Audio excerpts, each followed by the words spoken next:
और पढ़ ले।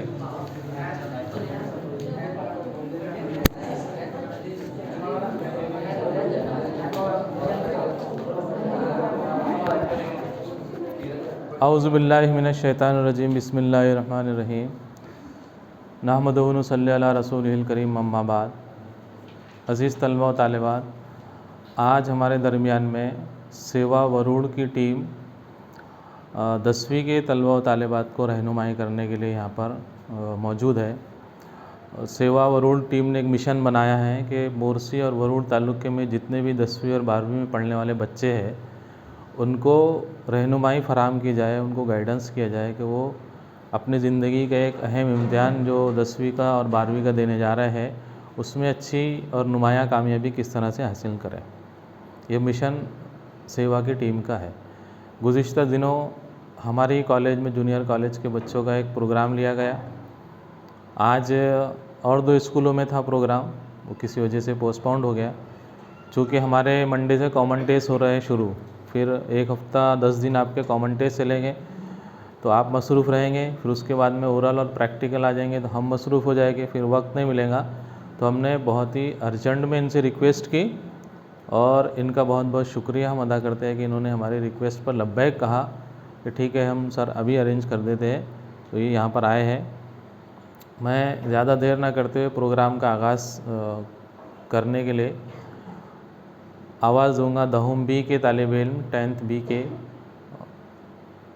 तहूर को कि वो यहाँ आए और कुरान पाक की तिलावत से इस बज़्म का आगाज़ फरमाएँ। आजा बेटा।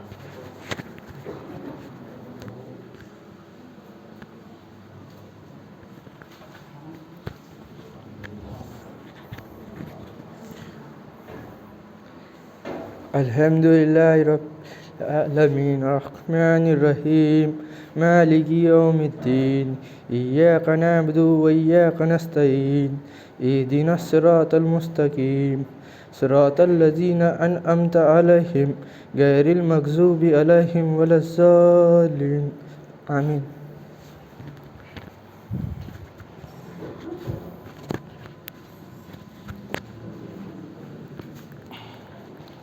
माशाअल्लाह कुरान पाक की तिलावत से इस तकरीब का आगाज़ हो चुका है। मैं सेवा टीम की जानिब से आए हुए मेहमान ख़ुसूसी जनाब मोहम्मद वसीम साहब इंजीनियर और अली जनाब समीर ख़ान पठान साहब, ये दोनों साहिबान का Urdu high school and junior college के प्रिंसिपल सर, तमाम स्टाफ और आप सब बच्चों की जानिब से बहुत बहुत खैर मकदम करता हूँ, वेलकम करता हूँ। आप इनके लिए तालियां बजा दीजिए।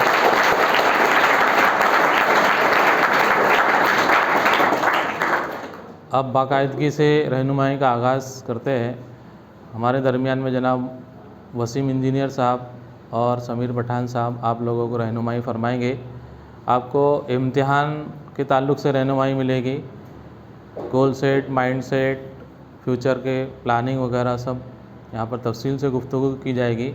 आप लोगों से इतना ही इल्तिमास है कि आप इस प्रोग्राम को बहुत संजीदगी से सुने और अपने जो भी डाउट्स है वो सवालात के ज़रिए से पूछ कर उन डाउट्स को क्लियर करें और जो बातें आपको बताई जा रही है मुस्तकबिल में उसको अपनी ज़िंदगी में लाकर आगे की तरफ, कामयाबी की तरफ आप लोग जाएं। मैं ज़्यादा वक्त न लेते हुए जनाब वसीम सर से दरख्वास्त करता हूँ कि अपने सेशन का आगाज़ करें। जज़ाकल्लाह।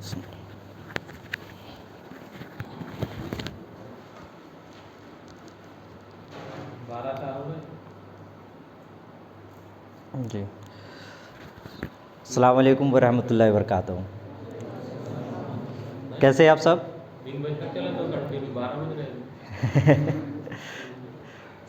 सर मजाक कर रहे थे, बट ऐसा कुछ नहीं रहेगा, मुख्तसर सा प्रोग्राम रहेगा और आपको, लेकिन ये मुख्तसर वक्त के अंदर में आपको बहुत कुछ सीखने मिलेगा। मतलब मैं उम्मीद करता हूँ कि जब ये हमारा एक सेशन ख़त्म होगा तो इसके बाद में आपका एक गोल सेट हो, आपके पास में एक प्रॉपर क्लैरिटी हो कि मुझे करियर के अंदर में क्या करना है।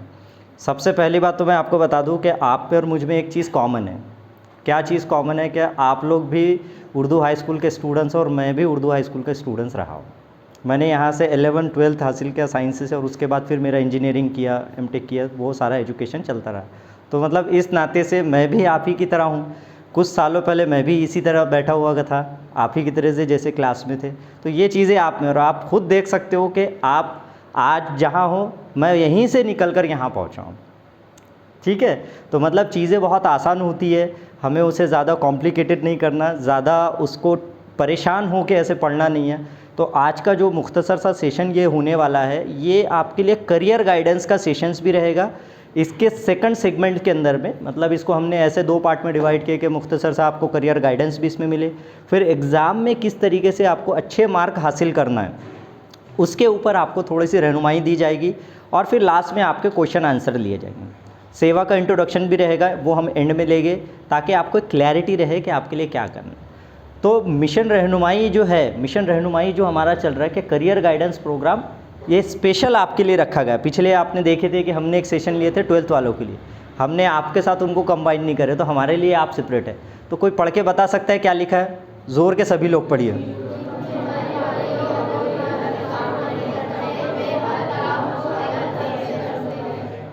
बिल्कुल, जीतने वाले कोई अलग काम नहीं करते, बल्कि हर काम को अलग ढंग से करते हैं। अब इसकी मिसाल ऐसे ले लो कि अगर हमें एग्ज़ाम में अच्छे नंबर लेना है तो टीचर तो एक ही पढ़ाने वाला है, किताबें भी सबकी वही है, नोट्स भी सबके पास है, स्कूल भी एक है, और बोर्ड का पेपर भी एक ही आएगा। लेकिन क्यों ऐसा होता है कि कोई बच्चा अच्छे नंबर ले लेता है और कोई बच्चे को पास भी नहीं हो पाता, और किसी एकदम बॉर्डर पे जाके पास होता है? तो वो जो जीतने वाले रहते हैं वो कोई डिफरेंट काम नहीं किए, बल्कि उन्होंने अपना थोड़ा सा तरीका बदल दिया। वो तरीका क्या है? वो तरीका क्या रहता है, मैं अभी आपको आगे के स्लाइड्स में बताऊंगा। जब हम एग्ज़ाम प्रिपरेशंस के बारे में देखेंगे तो वो तरीका क्या होता है जिसके ऊपर आप ज़्यादा से ज़्यादा मार्क ले सकती है। इसमें सबसे पहली बात रहती है कि उस तरीके के भी पहले एक चीज़ आती है कि आपका माइंडसेट। अब माइंडसेट क्या होता है? माइंडसेट क्या रहता है? आपका एटीट्यूड, मीन्स आपका नज़रिया। ये वो वाला एटीट्यूड नहीं है जिसे हम घमंड कहते हैं कि उसमें तो बहुत एटीट्यूड है, या वो लड़के के अंदर में बहुत एटीट्यूड है, या उस लड़की में काफ़ी एटीट्यूड है। ये वो वाला एटीट्यूड नहीं है, ये एटीट्यूड है आपका नज़रिया। दूसरा आता है, आपका नज़रिया जैसा रहेगा वैसा आपका बिहेवियर रहेगा, आपका रवैया रहेगा। जब आपका रवैया ठीक रहेगा तो आप एक्शन लेने पर कारगर होगे, आप उस पर एक्शन लोगे, और जब आप एक्शन लोगे तो आपको सक्सेस मिलेगा। ABAS, इसको आप ऐसे भी बोल सकते हो कि अबैस, मीन्स आपका एटीट्यूड, बिहेवियर, एक्शन और सक्सेस। अब इसको समझाने के लिए मैं छोटी सी आपको एक स्टोरी बताता, बड़े गौर से सुनिएगा। मेले के अंदर में एक बलून बेचने वाला था। बलून जो बेचते नहीं, क्या देखे होंगे हमने, साइकिल के ऊपर में हीलियम भरा हुआ रहता है, तो उसमें वो बलून बेचा करता था। तो जब भी उसकी बिक्री कम होती, उसके पास रंग बिरंगे सारे किस्म के बलून हुआ करते थे, तो जब भी उसकी बिक्री कम होती वो क्या करता, एक रंग का गुब्बारा भर के, काले रंग का, पीले रंग का, जो भी रहता वो हवा में भेज देता। अब उस मेले में मौजूद जितने भी बच्चे रहते, जैसे ही उसको देखते कि यार ऊपर गुब्बारा जा रहा, तो पप्पा मम्मी मुझे भी चाहिए, तो वो उसके पास आती, उसकी बिक्री वापस से बढ़ने लगती। हर बार वो शख्स ऐसा करता। फिर उसने देखा कि जब वो अपने काम में मशगूल था, जैसे वो काम में मशगूल है, तो उसने देखा कि उसके कोट को कोई खींच रहा है। जब उसने पलट के देखा तो कोट पे एक छोटी सी 3 साल की बच्ची थी, और बड़ी मासूमियत से पूछती, क्या काले रंग का गुब्बारा भी हवा में उड़ेगा? तो इस पर वो आदमी उसकी तरफ देखता है, मुस्कुराता है और कहता है कि बेटा, जो गुब्बारा उड़ता है वो उसमें मौजूद हवा की वजह से उड़ता है, ना कि उसके रंग की वजह से। किस वजह से उड़ता है? उसमें मौजूद हवा की वजह से, ना कि उसकी कलर की वजह से, ना कि उसकी रंग की वजह से। तो इसी तरीके से एक चीज़ होती है कि हमारा नज़रिया ही हमें आगे ऊपर लेके जाता है।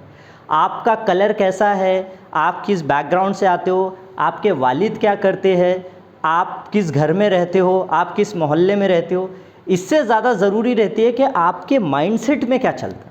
अगर आपको कुछ करना है तो मुझे करना है, उसके लिए अल्लाह ताला रास्ते हमारे खोल देता है। लेकिन अगर हमें कुछ करना ही नहीं है और हमें डायरेक्शन का ही पता नहीं है, तो फिर हमारे लिए बड़ा मुश्किल हो जाता है कि हम कैसे काम करें।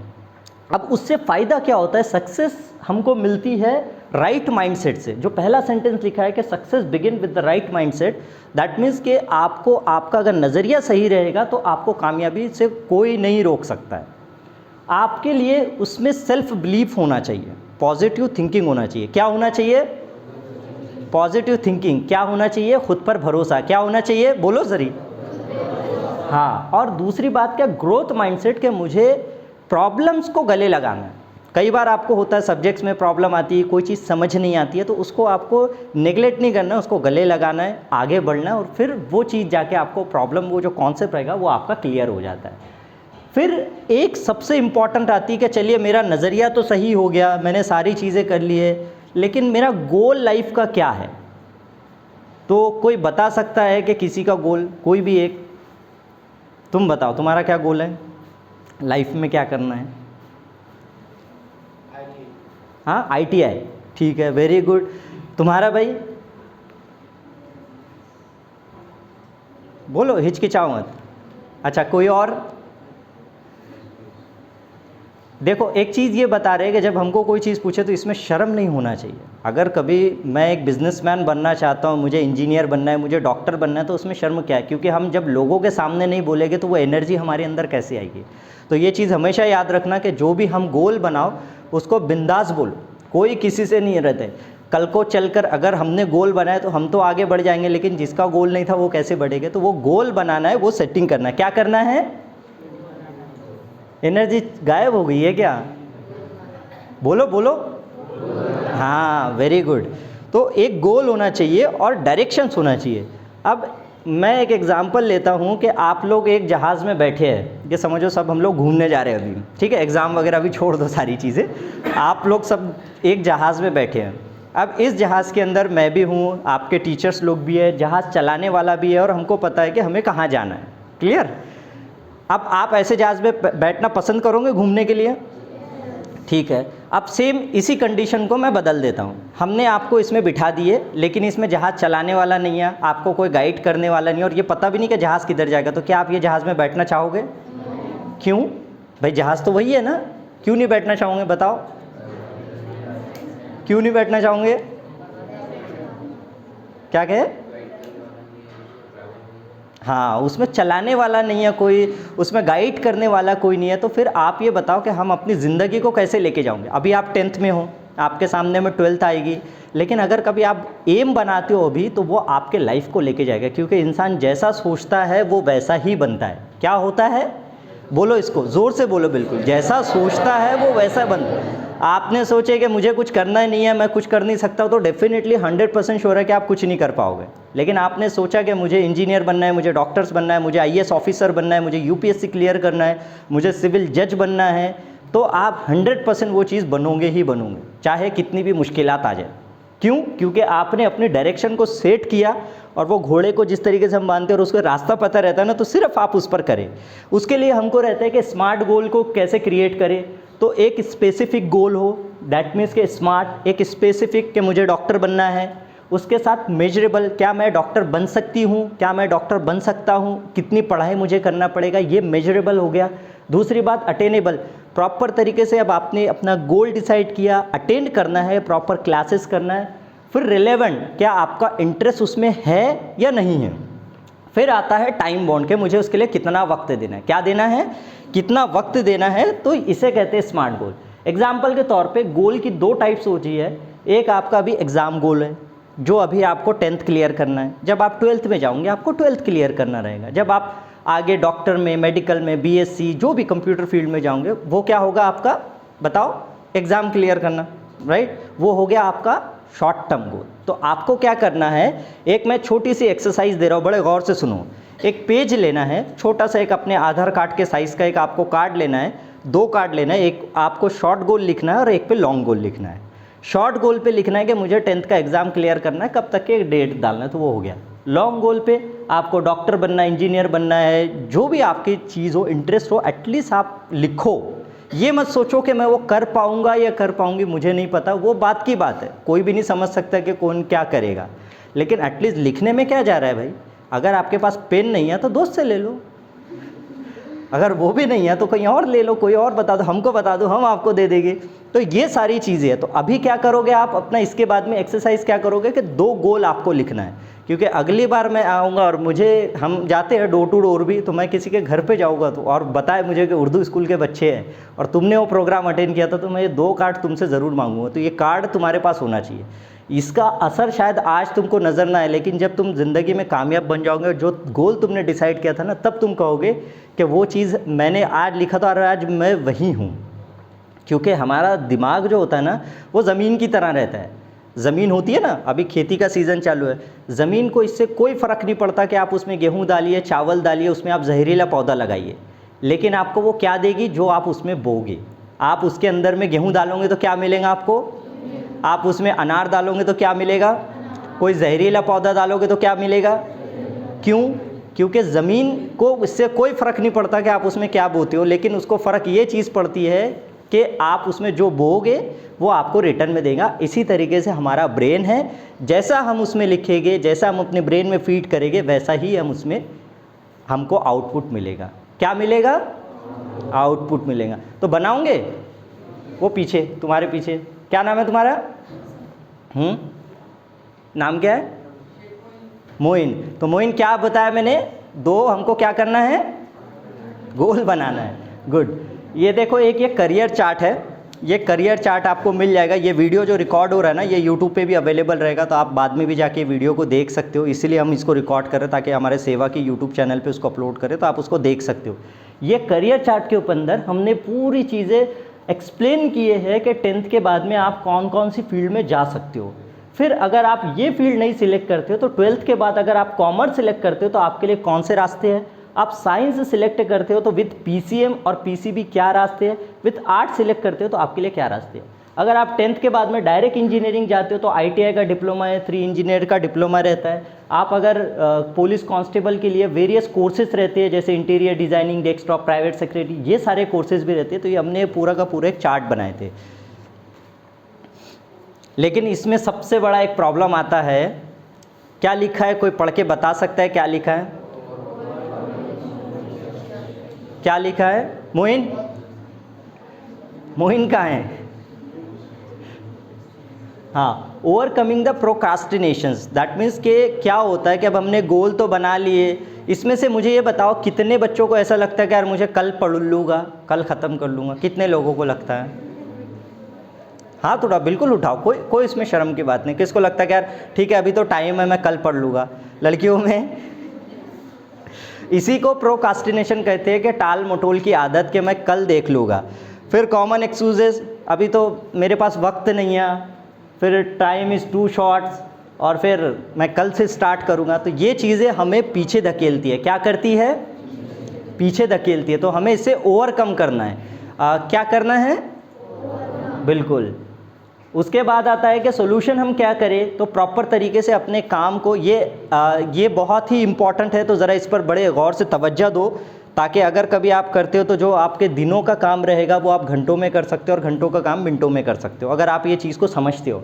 तो क्या करना है कि जो भी आपके सब्जेक्ट्स और आपने अभी भी पढ़ाई नहीं की है, तब भी आपको क्या करना है कि अपने सब्जेक्ट्स को प्रॉपर तरीके से छोटे छोटे पार्ट्स में कर दो। तो उसका पहला काम हो गया कि छोटे छोटे स्टेप्स में उसको बना दो।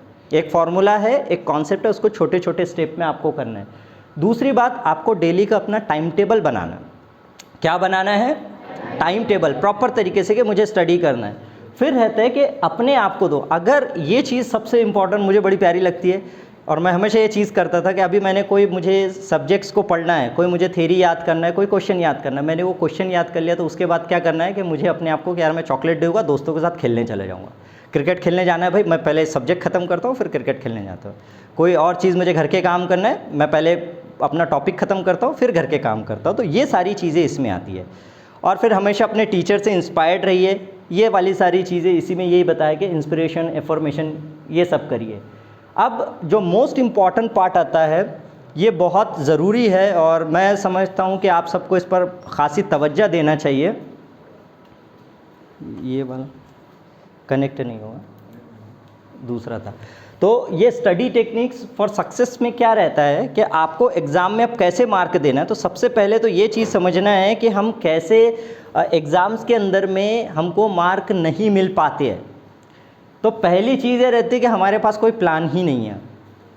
कितनों ने इसमें से प्लान बनाया? क्या मुझे बता सकता है कोई, क्या आपने कोई लड़कियों में से या लड़कों में से कि किसका अपना प्लान है एक, क्या प्रॉपर मैंने टाइम टेबल प्लान बनाया? किसी ने बनाया तो अपना हैंड रेस करे। बनाया किसी ने? चलो, मतलब आप में से किसी ने नहीं बनाया। तो पहली गलती तो ये चीज़ आपने की कि आपके पास में अगर कोई प्लान ही नहीं है तो आप ऐसी शिप में बैठे हो या ऐसी बस में बैठे हो जिसका कोई पता ही नहीं है। तो सच बताओ मुझे, क्या आप एग्ज़ाम क्लियर कर पाओगे? मतलब जो टीचर्स ने आपको दे दिया सिर्फ आप उसको लेकर भी प्रॉपर प्लान बना दो ना, तो भी आप आसानी से अच्छे नंबर ले सकते हो। तो पहली बात कि प्रॉपर आपका प्लान होना चाहिए। दूसरा, मेमोराइजिंग विदाउट अंडरस्टैंडिंग, बस रट्टा मार रहे हैं। कितने लोग इसमें से रट्टा मारते हैं? कितने लोग मारते रट्टा? कोई मारता? कौन समझ के पढ़ता है? अच्छा ठीक है, कौन समझ के पढ़ता है? हाँ, कौन समझ के पढ़ते हैं ना, वेरी गुड, बहुत अच्छी बात है।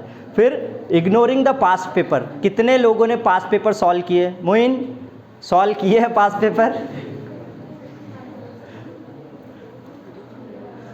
किसी ने किया है पास्ट पेपर? किसी ने देखा है? नवनीत का मिलते हैं या क्वेश्चन पेपर आपको टीचर्स ने दिए होंगे ना? सॉल्व किए होंगे तो बताओ ना, हमने सॉल्व किए, एक किए, दो किए, नहीं किए, हमको पास्ट पेपर मिले ही नहीं। मिले नहीं पास्ट पेपर आपको? किसको बोलते हैं? हमको समझते ही नहीं, क्या है बोलो।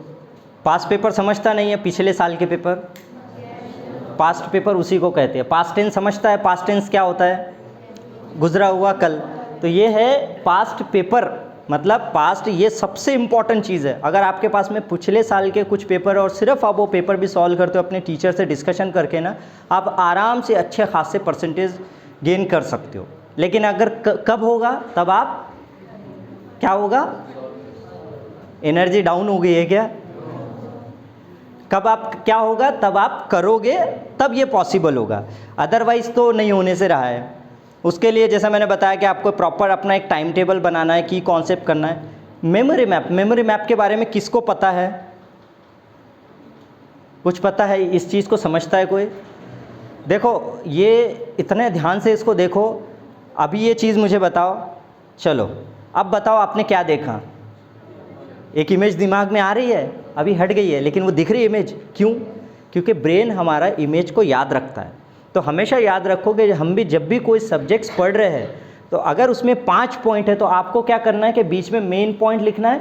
1, 2, 3, 4, 5 ब्रांचेस बना लेने के, फिर वो 5 पॉइंट वहाँ पे लिख देना है। फिर ये पॉइंट पे अगर कोई ब्रांचेस रहते तो आप इस पे लिखिए। आप उसको सिर्फ एक बार देखोगे ना तो आपके दिमाग में वो छप जाएगा। आपने इसी को सुना होगा फोटोग्राफिक मेमोरी। तो एक बार आपने कॉन्सेप्ट ये समझ लिया ना मेमोरी मैप का, तो इसके बाद वो आप उसको एग्ज़ाम में भूलते नहीं। हम एग्ज़ाम में क्यों भूलते? क्योंकि हमें समझ में नहीं आता कि वो सवाल कहाँ था, वो जवाब कहाँ था, हमें पता ही नहीं होता है। तो जब हमें पता ही नहीं होता, क्यों? हमारा दिमाग रिकॉल नहीं कर पाता। तो आपको क्या करना है कि इस टाइप के मेमोरी मैप को बनाना है। कैसे मेमोरी मैप बनाना है? जैसे मैंने बताया कि अभी एयर एंड वाटर का है, तो वाटर हो गया, कंपोजिशंस हो गया, एटमॉस्फेयर हो गया। अब वाटर में क्या क्या चीज़ें रहते हैं? इम्प्यूरिटीज़ हो गया, प्यूरिफिकेशन हो गया। अब प्यूरिफिकेशन के अंदर में क्लोरीनेशन हो गया, बॉइलिंग करेंगे कि भाई इन तरीक़ों से प्यूरिफाइड कर सकते हैं। क्या प्यूरिफाइड हो रहा है? वाटर। वाटर कहाँ का हिस्सा है? एयर का। क्लियर? दूसरी बात, इम्प्यूरिटीज़। अगर इसमें इम्प्यूरिटीज़ कौन कौन सी रहती है? Insoluble, soluble. सॉल्युबल को कैसे करेंगे? डिसोलेशन करेंगे, इवेपोरेशन करेंगे, फिल्ट्रेशन, डिसेंटेशन, सेडिमेंटेशन। ये सारे प्रोसेस है, आपके साइंस की ही है ये। फिर पिक्चर एसोसिएशन, ये टेक्निक्स भी बड़ी ज़बरदस्त रहती है कि इसमें आप जैसे कैंडल को 1 हो गया, ये एक सॉन हो गया, तितली हो गई। अब मुझे अगर पाई की वैल्यू याद करना है, पाई की वैल्यू कितनी है? बेटा बताओ आप, पाई की वैल्यू कितनी है? हाँ, 3.14। 3.14 यही है? क्या है पाई की वैल्यू? बोलो पाई की वैल्यू, तुम बताओ। अच्छा, पाई किस लिए रहता है? ज्योमेट्री पढ़े है ना, ज्योमेट्री में यूज़ होता है, अलजेब्रा में यूज़ होता है, ये ज्योमेट्री में यूज़ होता है। ज्योमेट्री में क्यों?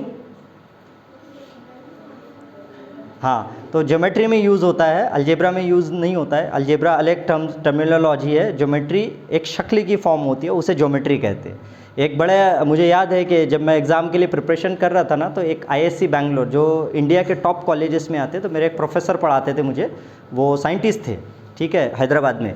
तो उन्होंने एक चीज़ बताए थे कि उनका एक स्टूडेंट था जिसको ऑल इंडिया रैंक में, इंजीनियरिंग के बाद एक गेट एग्ज़ाम होता है, तो ऑल इंडिया रैंक में उस बंदे को 1 रैंक मिला। मतलब इतने लाखों स्टूडेंट्स में से उसने 1 रैंक लिया।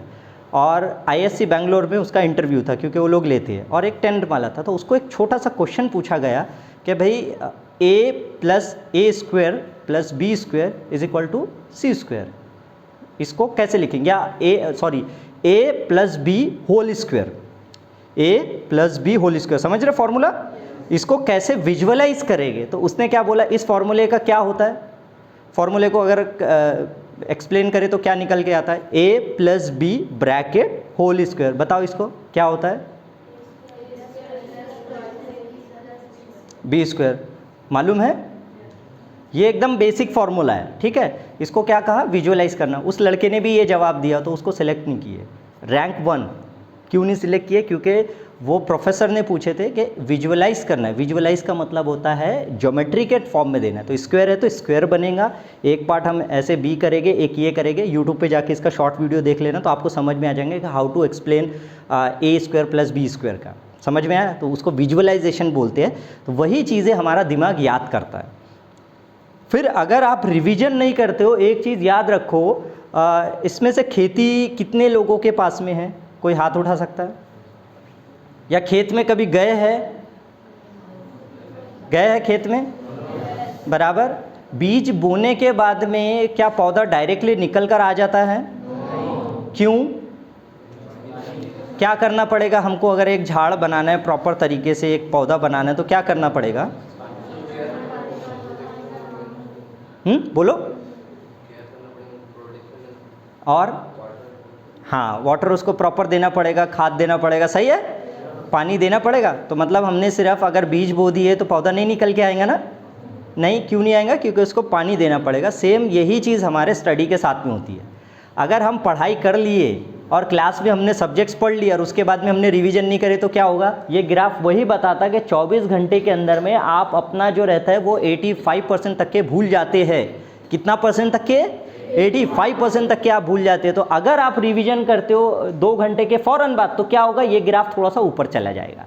फिर आप रिवीजन करोगे, ये ग्राफ ऊपर चला जाएगा। फिर आप रिवीजन करोगे, ग्राफ ऐसा ऐसा ऊपर जाएगा और फिर वो आपका कंसिस्टेंसी जो नीचे जा रहा है, भूलने का टर्म, वो आपका ये लेवल पे आ जाएगा। कम से कम 90% तो याद रखोगे।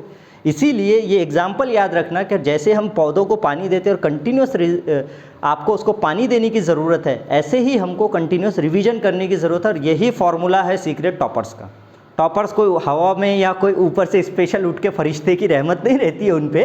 वो लोग सिर्फ अपना जो तरीका रहता है, जैसा मैंने शुरुआत में बताया था कि जीतने वाले कोई क्या था, वो बोलो, अलग काम नहीं करते बल्कि हर काम को अलग ढंग से करते हैं। अब ये बताओ मुझे कि रिवीजन करने में भी आपको कोई प्रॉब्लम होंगी? आपने पढ़ लिए, रिवीजन कर लिए, हो जाता। तो ये सारी चीज़ें इसमें बताई गई है। फिर एक्रोनिम्स, रिपीटेशन, यही चीज़ें जो 3 यहाँ पे मेंशन है।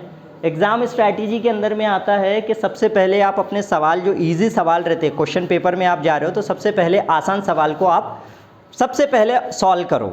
दूसरी बात, अपने टाइम को प्रॉपर तरीके से आप मेंशन करो। और 10 मिनट पहले लेता हूँ, 10 मिनट पहले आप अपने क्वेश्चंस को देख लो कि सारे सॉल्व हो गए या नहीं हो गए।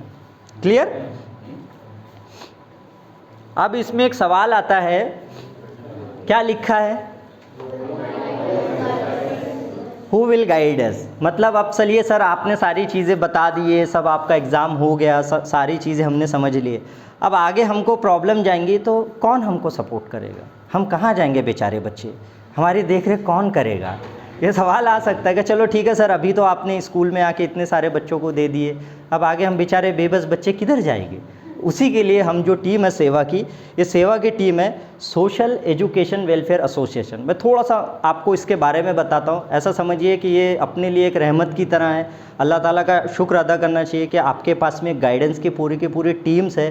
क्योंकि हम लोग भी जब पढ़ते थे तो हमको भी प्रॉपर सही तरीके से गाइडेंस करने वाले कोई नहीं थे। मैं काफ़ी पुरानी बात बता रहा हूँ, नहीं कम से कम मैं यहाँ पे जो था 2007 में था, 2007 में थे, शायद कुछ पैदा भी नहीं होंगे अभी यहाँ के। 2007 9 10th के करीब मेरा 12th हुआ यहाँ से। वो जो ऑफिस है ना आपका, वहीं पे हमारे एक ही क्लास हुआ करती थी। अब शुरुआत में आया था साइंस।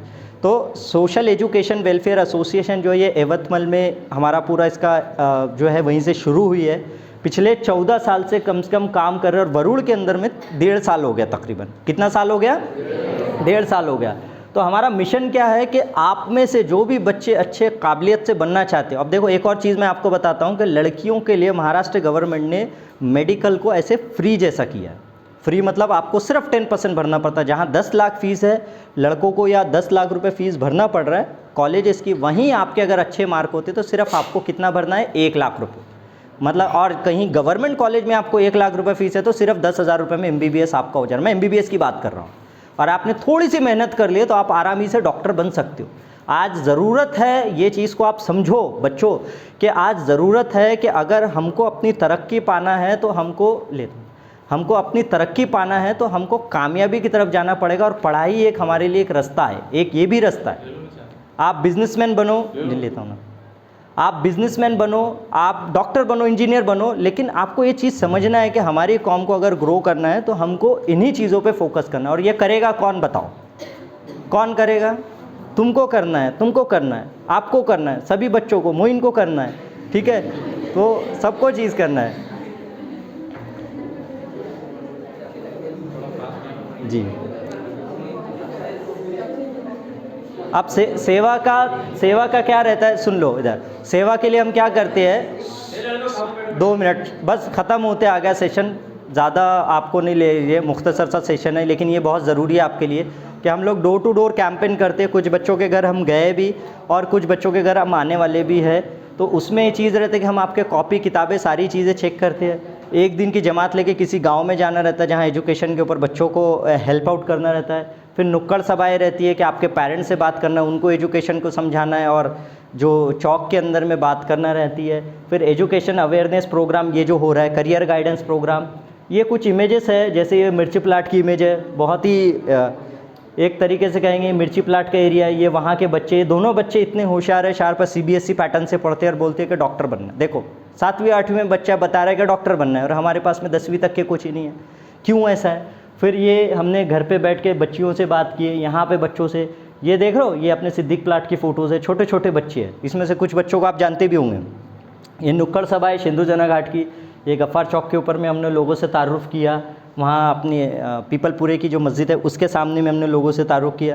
ये बड़ी चीज़ है। ये पावनी की मस्जिद थी, यहाँ पर ये बच्चा, वहाँ पर कोई गाँव नहीं, मुसलमान घर है, बहुत ही कम घर है, वहाँ पे ये बच्चा आर्मी में भर्ती हुआ है, आर्मी में लगा, अभी राजस्थान में सर्व कर रहा है। कोई बताने वाला गाइड नहीं, अकेला ग्राउंड पे जाता था। इसके बाद ये बच्चा, इसकी बहन एक पॉलिटेक्निक कर रही। ये लड़का मुझे बड़ा पसंद आया, इसके घर की कंडीशन भी आप देखोगे तो आपके घर की कंडीशन बहुत अच्छी है, उसका घर है, आप देखो उसके पास में कुछ नहीं है, उसके वालिद मजदूरी करते हैं, लेकिन वो क्या कहता है कि मुझे इंजीनियर बनना है। अब मैंने सोचा कि चलो इंजीनियर बनेंगे, तो हमने उसकी काउंसलिंग की, तो उसे मराठी बड़ी अच्छी पढ़ते आती है, उसे हिंदी बड़ी अच्छी पढ़ते आती है, इंग्लिश काफ़ी अच्छी वो पढ़ लेता है। तो भाई वो चीज़ सोचिए, ये बच्ची की एक बात है, ये सारे चीज़ें जो है ना, ये आप ही के जैसे बच्चे हैं, लेकिन जिनके पास मकसद है तो आप आगे बढ़ोगे। फिर हमने प्रोग्राम लिए थे लड़कियों के लिए, पिछले साल का करियर गाइडेंस के ऊपर में था।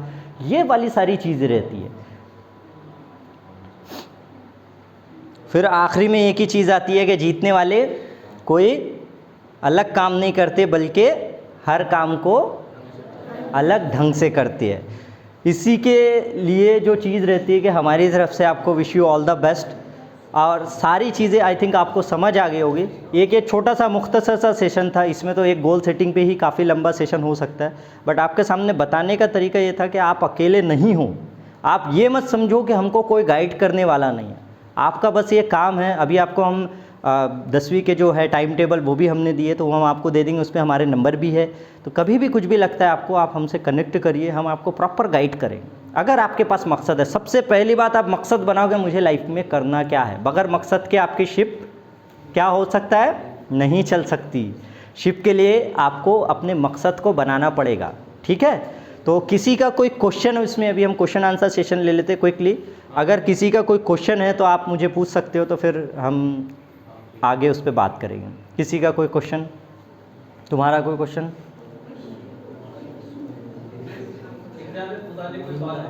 हाँ,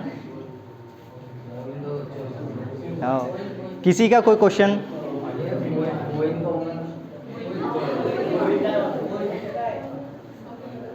बता, पूछो किसी का क्वेश्चन। भाई आपका ना, देखो एक चीज़ रहती है ना, सबसे पहली बात याद रखो कि यही चीज़ें हमें पीछे लेकर जाती है। हम शर्मते बहुत है ज़िंदगी में, क्यों शर्म ना भाई। सोशल मीडिया कितने लोग यूज़ करते हैं, इंस्टाग्राम, फेसबुक सभी यूज़ करते हैं ना।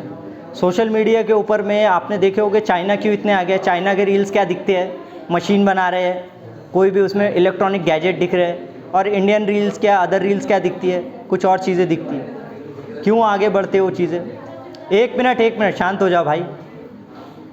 आखिरी किसी का कोई सवाल है क्या? सब चीज़ें समझ में आ गई? कुछ तो सवाल होगा किसी का, एग्ज़ाम से रिलेटेड, मार्क्स से रिलेटेड, क्वेश्चन पेपर से रिलेटेड। ऐसे शांत रहते क्या सर ये?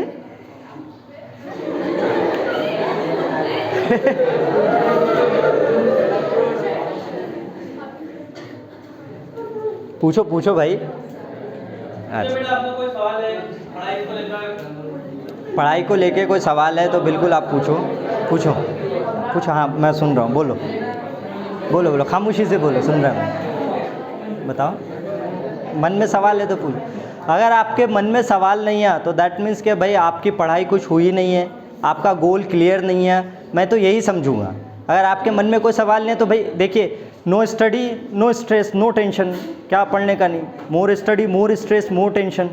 तो नो स्टडी अगर होगी नहीं पढ़ाई तो फिर आपके इसमें तो कोई रहेगा ही नहीं। अगर एक सवाल का जवाब भी आपको मिलता है तो आपके लिए बड़ा अच्छा होता है कि आप उसमें जाके मीन्स आपके मार्क्स बढ़ सकते हैं। मैं लास्ट में 3 चीज़ें बोलता हूँ, अगर आपके इसमें क्वेश्चन रहते तो ठीक है। बस मेरी ये 3 हिदायत आप याद रखिए लास्ट के लिए, आखिरी बड़ी ज़रूरी है कि आप अगर अभी भी आपने नहीं पढ़ाई की है तो अपने जो कॉमन टेस्ट हो रहे हैं, जो सारे क्वेश्चंस हो रहे हैं, उस पर ध्यान देना है आपको। उसको प्रॉपर तरीके से सॉल्व करिए, जो यूनिट्स आपको बताए उसके ऊपर में आप क्वेश्चन को सॉल्व करिए। पुराने साल के जितने पेपर्स हैं आप वो पेपर्स को उठाइए, उसी में से कहीं ना कहीं क्वेश्चन रिपीटेड होते हैं। 3 टाइप के क्वेश्चंस होते हैं। एक क्वेश्चन जो रेगुलर हर साल रिपीट होता ही होता है, एक क्वेश्चन जो इस साल रिपीट हुआ अगले साल नहीं आया, उसके बाद अगले साल आएगा। मीन्स कि अगर 2025 में वो सवाल 2023 में था, 2021 में था, 2019 में था, आप समझ रहे हो, 2019 फिर 20 में नहीं आया, 21 में आया, 21 में नहीं में आया, 22 में नहीं आया, 23 में आया, 24 में नहीं आया, 25 में आने के चांसेस है। तो ये हो गए दूसरी किस्म ऑफ द टाइप क्वेश्चंस की। तीसरे जो क्वेश्चंस रहते हैं वो कुछ क्वेश्चंस आते हैं मीन्स वो कभी आते हैं कभी नहीं आते हैं। तो ऐसे सवाल हमारे अक्सर जो होते हैं ना, ये स्कोरिंग टाइप के क्वेश्चंस होते हैं। स्कोरिंग का मतलब ये रहता है कि इस टाइप का क्वेश्चन अगर पेपर में आया और जो बच्चों ने ये चीज़ पढ़ लिए थे उनके मार्क ज़्यादा हो जाएंगे। तो ये चीज़ के ऊपर आपको ध्यान रखना। तो सबसे पहले आप अपने सारे क्वेश्चंस निकालिए और उसके ऊपर आप आराम से उसमें काम करिए। तो मैं ये कहकर अपनी बात ख़त्म करता हूँ। मुझे उम्मीद है कि आपको ये बहुत सारी चीज़ें इसमें पसंद आई होगी, और इसमें जो भी आपके सवाल रहे तो अपने टीचर से भी पूछ सकते हैं। तो ये कहकर मैं अपनी बात ख़त्म करता हूँ। अस्सलाम वालेकुम।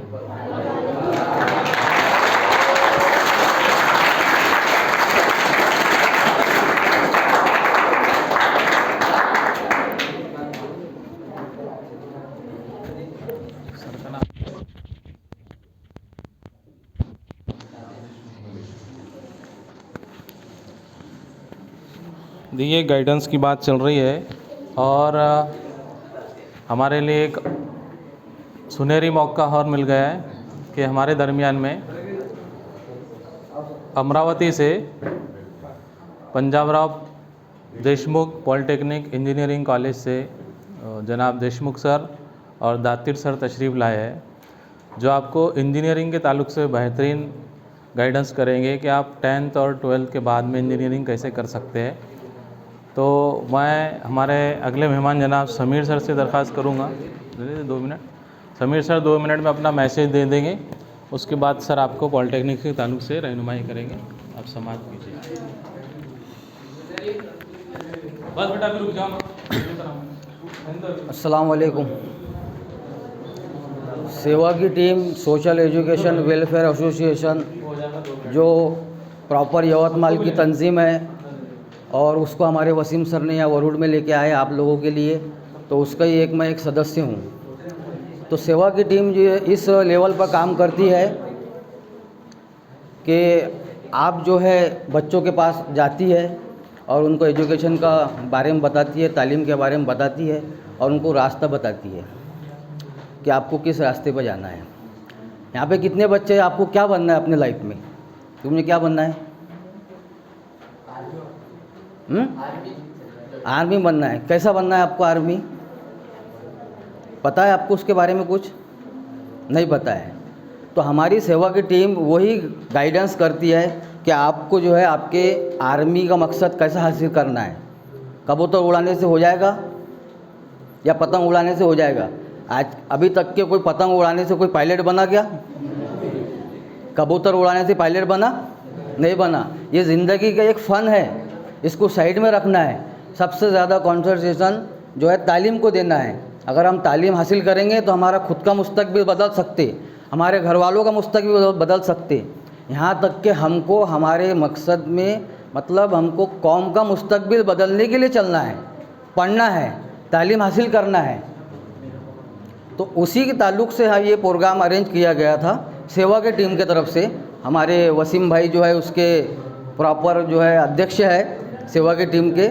और सर का आपका बहुत बहुत शुक्रिया कि आपने दोबारा मुझे बोलने का मौका दिया, और इंशाल्लाह आगे भी अच्छा बोल पाऊँगा। मेरा कॉन्फिडेंस बढ़ाने के लिए बहुत बहुत शुक्रिया सर आपका। और सभी बच्चों को जो है एग्ज़ाम के लिए सभी बच्चों को आने वाले एग्ज़ाम के लिए बहुत बहुत मुबारकबाद देता हूँ कि आप पढ़े, आप अपना नाम रोशन करिए, आपका ख़ानदान का नाम रोशन करिए और जो है कौम का नाम रोशन करिए। शुक्रिया।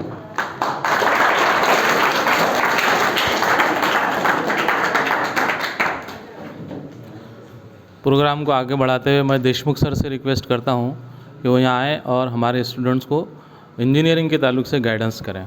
ज़्यादा वक्त नहीं लेंगे, आपका वक्त से पहले ही छोड़ेंगे, बेफिक्र रहिए आप। आइए सर।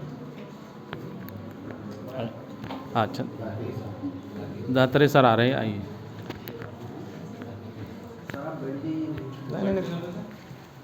कोई प्रॉब्लम चलेगा? कोई प्रॉब्लम।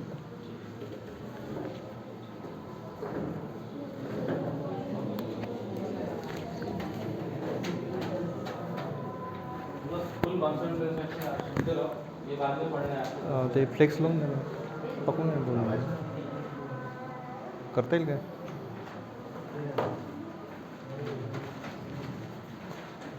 काय इथे लावून द्या.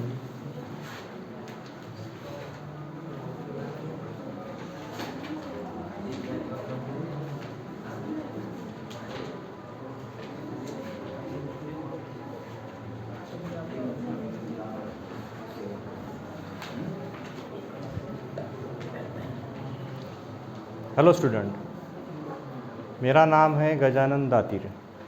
मैं लेक्चरर हूँ कंप्यूटर इंजीनियरिंग डिपार्टमेंट में। कॉलेज का नाम है डॉक्टर पंजाबराव देशमुख पॉलिटेक्निक अमरावती, जो एक गवर्नमेंट एडेड इंस्टीट्यूट है। यहाँ पे लड़कियों के लिए तो फीस नहीं है और बच्चों के लिए बहुत कम फीस में पढ़ाया जाता है, अच्छे एजुकेशन के क्वालिटी के साथ। मतलब हमारा MBA हो चुका है।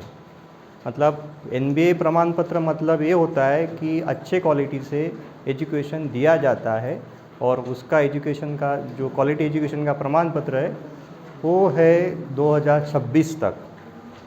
और मैं यहाँ पे आया हूँ, जो आपको फ्लेक्स दिख रहा है, मतलब डायरेक्टर ऑफ टेक्निकल एजुकेशन और MSBT, ये दोनों मिला के एक प्रोग्राम बनाते हैं हर साल, जो उसको बोलते हैं स्कूल कनेक्ट। स्कूल कनेक्ट मतलब 10वीं के बाद आप और कुछ करियर कर सकते हैं, जो इंजीनियरिंग में करियर कर सकते हैं, वो ऑप्शन आपको पता नहीं रहता। 10वीं के बाद लोग और कई स्ट्रीम में चले जाते हैं और कई एजुकेशन में चले जाते हैं और बाद में फिर से रिपीट इंजीनियरिंग पर आते हैं। मतलब यू आर वेस्टिंग योर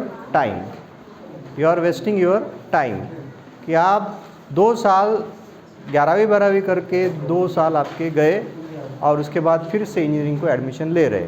ठीक है, तो मैं आपको बताने वाला हूँ कि जो डायरेक्टर टेक्निकल एजुकेशन ने और MSBT ने, मतलब Maharashtra state board of education technical education, इन्होंने जो एक प्रोग्राम बताया है, वो मतलब 10वीं के बाद आप इंजीनियरिंग का डिप्लोमा कर सकते हो।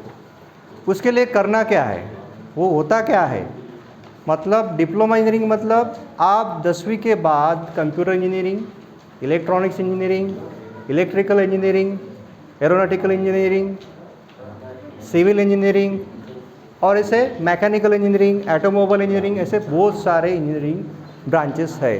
जिसके अमरावती सिटी में एक गवर्नमेंट पॉलिटेक्निक है, उसके बाद हमारा एडेड गवर्नमेंट पॉलिटेक्निक है और कुछ प्राइवेट कॉलेजेस है। जिसमें कम से कम फ़ी में आपको पढ़ाया जाता है। हमारे कॉलेज में कम से कम फ़ी है जो 3,500 रुपये में बॉयज़ के एडमिशन हो जाती है और गर्ल्स के तो बहुत कम ही होती है, मतलब सिर्फ एग्ज़ाम फ़ी वगैरह बाकी सब कुछ 1 साल की फ़ी।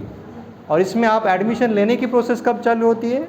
ये जब आपका 10वीं का रिज़ल्ट निकल जाता है, मतलब जून महीने से आपकी एडमिशन प्रोसेस शुरू हो जाती है। इसमें ऑप्शन फॉर्म भरने के लिए और आपका रजिस्ट्रेशन करने के लिए सभी चीज़ ऑनलाइन अवेलेबल रहता है। महाराष्ट्र टेक्निकल एजुकेशन बोर्ड का जो वेबसाइट है, DT की वेबसाइट है, उस पर ये सब कुछ दिया जाता है कि आप कैसे फॉर्म भरें, कैसे यहाँ पे एनरोल करें, कैसे ऑप्शन फॉर्म भरें, कैसे राउंड अटेंड करें। सिर्फ एक ही प्रॉब्लम ऐसा है कि आपके परसेंटेज आपका मैटर करता है। अगर आपको परसेंटेज अच्छे हैं तो आप अच्छे इंजीनियरिंग कॉलेज में, अच्छे इंजीनियरिंग में फील्ड में आप आपका डिप्लोमा कर सकते हो। सर आप बता रहे हैं कि डिप्लोमा करें, बट उसके बाद फ़ायदा क्या? डिप्लोमा करने के बाद फ़ायदा ये है कि आप एक एम्प्लॉयमेंट में आपका एक करियर बना सकते हो, आप एक जूनियर इंजीनियर की पोस्ट के लिए एलिजिबल हो जाते हो। DRDO, इंडियन रेलवे, डिफेंस, इसमें जूनियर इंजीनियरिंग के लिए बेसिक क्वालिफ़िकेशन डिप्लोमा होता है। आप गवर्नमेंट अंडरटेकन और private IT company, private company में जूनियर इंजीनियर करके ज्वाइन करके आप करीब 30,000 तक आप सैलरी ले सकते हो। ठीक है, उसके बाद आप इंजीनियरिंग भी कर सकते हो, डायरेक्ट सेकंड ईयर इंजीनियरिंग की, मतलब इसके बीच में कोई भी एंट्रेंस टेस्ट नहीं है।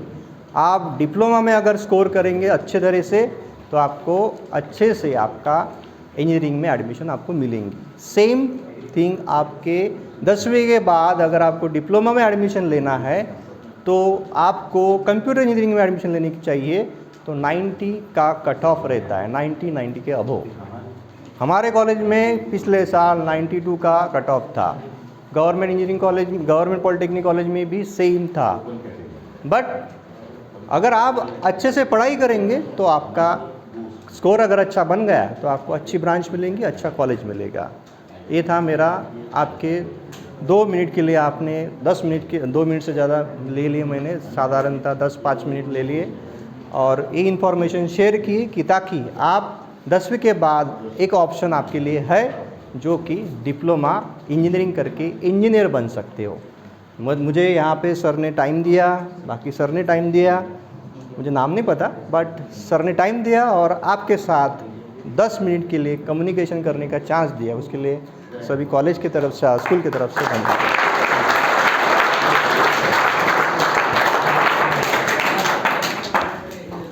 बहुत बहुत धन्यवाद सर, आपने पॉलिटेक्निक इंजीनियरिंग के बारे में हमारे स्टूडेंट को गाइडेंस किया है, इसके लिए आपका थैंक्स। आप यहाँ पर आए, हमारे बच्चों से मिले और इनको गाइडेंस किया, इनका हौसला बढ़ाया, इसके लिए हम हमारे स्कूल की तरफ से और प्रिंसिपल सर की तरफ से आपका बहुत बहुत धन्यवाद करते हैं। और आप लोगों को जो पॉम्फलेट मिले हैं बेटा, जैसे सर ने अभी पॉम्फलेट दिया, इसके अलावा और बहुत सारे लोग आपको आकर पॉम्फलेट देते हैं, तो पॉम्फलेट की एक छोटी सी फ़ाइल बना लो आप, जहाँ से भी मिलते हैं। तो छुट्टियों में फिर जब एग्ज़ाम से फारिग हो जाएंगे, इस पर ध्यान से गौर करना है आपको कि अपने को क्या करना है। वो पॉम्फलेट उठाना, उसकी पूरी माहिती को पढ़ना, उस पर दिए हुए नंबर से कांटेक्ट करना। इंजीनियरिंग करना है, किसी का माइंड बन जाता है कि मुझे मेडिकल में जाना है, तो उसके भी पॉम्फलेट आपको भी 2 दिन के बाद में मिलने वाले हैं। ये सारे एक जगह रखो, इसको ऐसा उठा के फेंक देना नहीं है, बहुत इंपॉर्टेंट चीज़ है। बाद में फिर पता नहीं होता किससे कांटेक्ट करना, समझ में नहीं आता है। आप लोगों के फ़ोन आते हैं, सर हमने क्या करना करके, इसलिए इसको बहुत संभाल के रखिए आप, और ये इन्फॉर्मेशन को भी रखिए अपने पास में। अगर आपका नहीं होता, इन केस अमरावती में आपके कज़िन होंगे, रिश्तेदार होंगे, उन तक के ये मालूमात फॉरवर्ड कर दो, हो सकता है वो वहाँ पर पहुँच जाए कॉलेज में, उनको एडमिशन मिल जाए, उनका एजुकेशन हो जाए, उनके लिए जॉब मिल जाए, उनकी लाइफ बन जाएगी। इस तरह से ये प्रोसेस होता है। बहरहाल आप लोगों ने बहुत अच्छे से प्रोग्राम को सुना है, इसलिए आपका शुक्रिया। हमको आज राजा सर आज के इंचार्ज है, उन्होंने प्रोग्राम की इजाज़त दिए और सेवा की तरफ से प्रोग्राम हो, इसलिए राजा सर का भी शुक्रिया, सेवा की पूरी टीम का शुक्रिया। अभी आपको टाइम टेबल की किट दी जाएंगी, आप सिर्फ 2 मिनट के लिए गर्ल्स इधर खड़े हो जाएंगे लाइन से और बॉयज़ इधर खड़े हो जाएंगे लाइन से। 2 मिनट के लिए ज़रा बगैर शोर किए हुए, फिर आपको हम छोड़ देते हैं। लाइन बना लो ऐसी, ठीक है।